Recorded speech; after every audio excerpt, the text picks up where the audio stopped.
I've always been keen on getting the best deals for my flights, those that best fit my needs and desires. And I'd argue that's probably how everyone watching this treats travel as well. I gotta say, this flight, as well as its first leg, served me very well. This is one of those flights that I felt like I got a pretty decent deal. What's the most valuable aspect of flying Frontier? We're about to find out.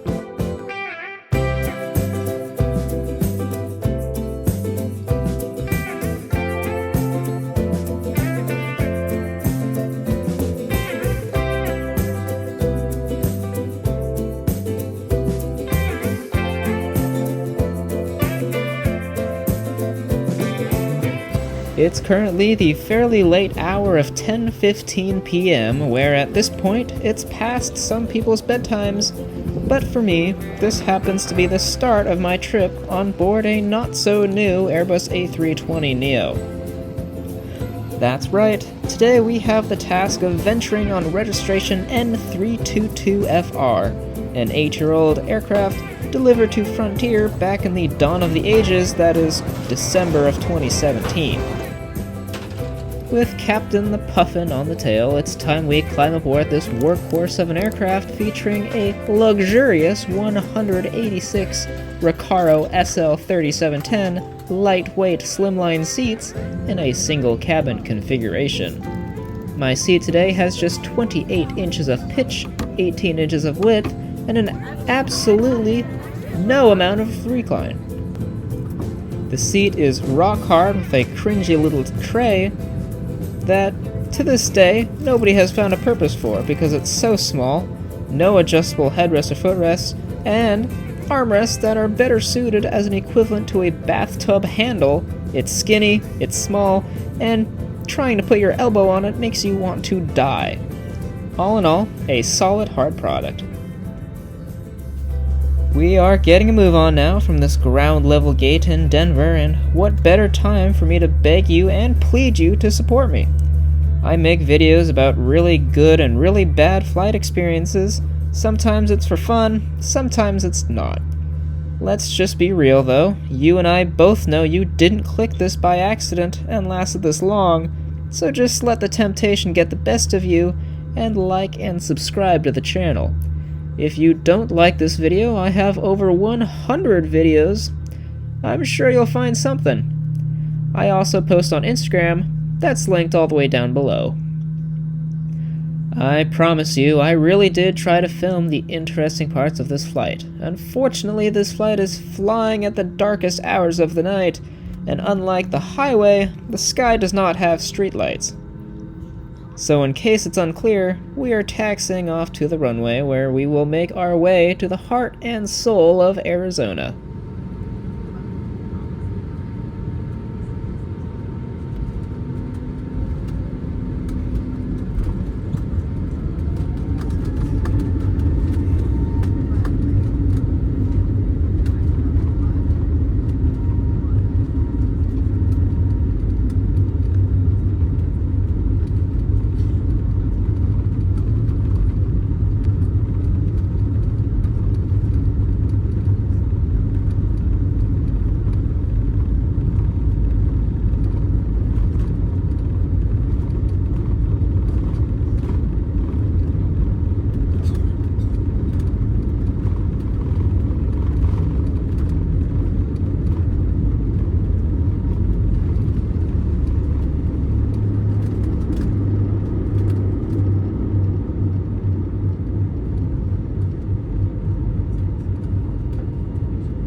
And we are off and away. I struggle making these types of videos about cheap airlines because I really don't have much to show you. Frontier does have a beverage service where you can get drinks and snacks, but it's for a fee. I myself don't dare pay for anything extra on flights once I'm on board, which means there's nothing service related to show off. So instead, let's talk about ultra low-cost carriers. If you aren't one to obsess over airplanes like me, you are probably of the population who likes to hate on the ultra low-cost carriers, or in short, ULCCs. The common viral social media post goes along the lines of, "Frontier did the bare minimum for me, I hope they shut down forever, I will never fly them again." Unfortunately, the people making those posts have no idea the crucial role Frontier and its equivalent counterparts play in your travel budget. ULCCs have a sole purpose of keeping prices low. They take away your comfort, luxuries, and dignity so that Delta can't charge you 2 arms, 2 legs, and an ear for their mediocre economy class product. With that, however, comes a lackluster customer service as well. You are paying dirt cheap prices for potentially dirt cheap service. Now, in my personal experience, I've been treated badly by a ULCC a grand total of 1 time. And for the most part, my experiences have been great. Now, to go back to the question from earlier of what part of this flight is actually of value, chew on this for a second. I used Google Flights to find this flight. Booking it was just 5.5 weeks prior to departure. I managed to score Frontier's BizFare ticket for $119 after tax.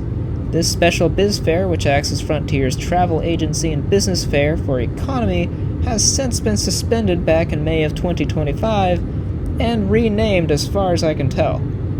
Frontier now has just a basic economy and regular economy fare, with the regular offering these same benefits. It comes with a free carry-on and personal item, priority boarding, free seat selection, and no change or cancellations fee. To put this into perspective, my total trip with Frontier consisted of 2 flights from Nashville to Denver and Denver to Phoenix. Meaning, I got free carry-ons and seat selection and the ability to get on the plane earlier than most for an end total of about $60 per flight. That in itself would barely get you a basic economy ticket with nothing included, no seat selection or free change or cancellation fees, on Alaska. Or, to compare it with Delta, the usual go-to airline for most Americans, for $60, you would be staying home. This was not just a one-off ticket deal. I managed to secure this price for 2 of my friends who each booked their own tickets on this same route. So, what about the seat? The seat is comparable to the plastic chairs kids use in preschool, but they are bigger, nailed into the ground, and extremely close together. I did not book this flight for the in-flight experience. Okay, I kinda did so I can make this video, but I'm trying to say that this flight is not about the seat, it's about the savings of going halfway across the country.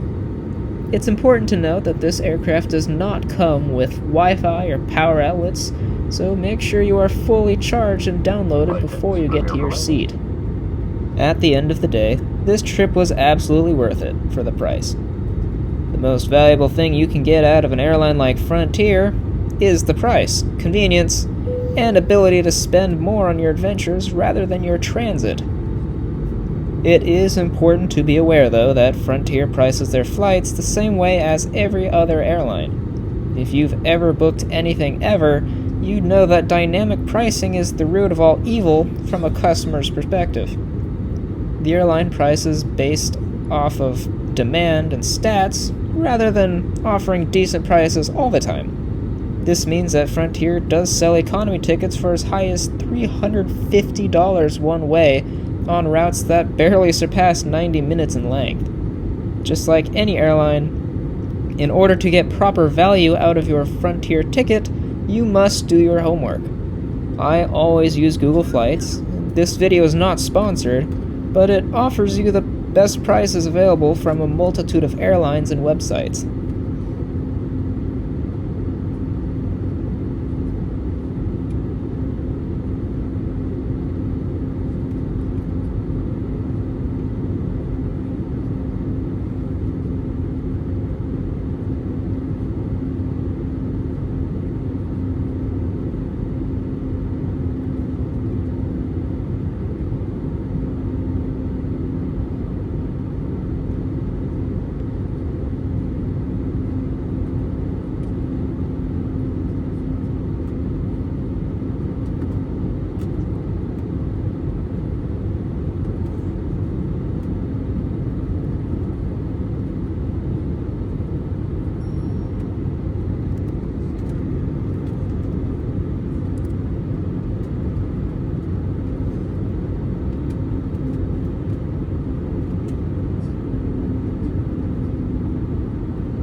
For any questions regarding ground transportation and baggage claim, a Frontier customer service representative will meet this flight upon arrival and is happy to assist you.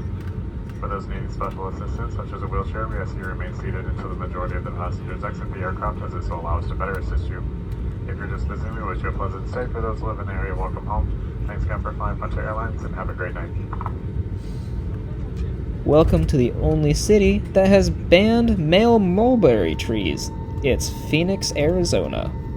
My flight today was great. I love night flights for the quiet and relaxed environment. When everybody is sleepy, nobody makes noise. The service was kind and professional, and Frontier, while leaving 7 minutes late, we happened to arrive 30 minutes early.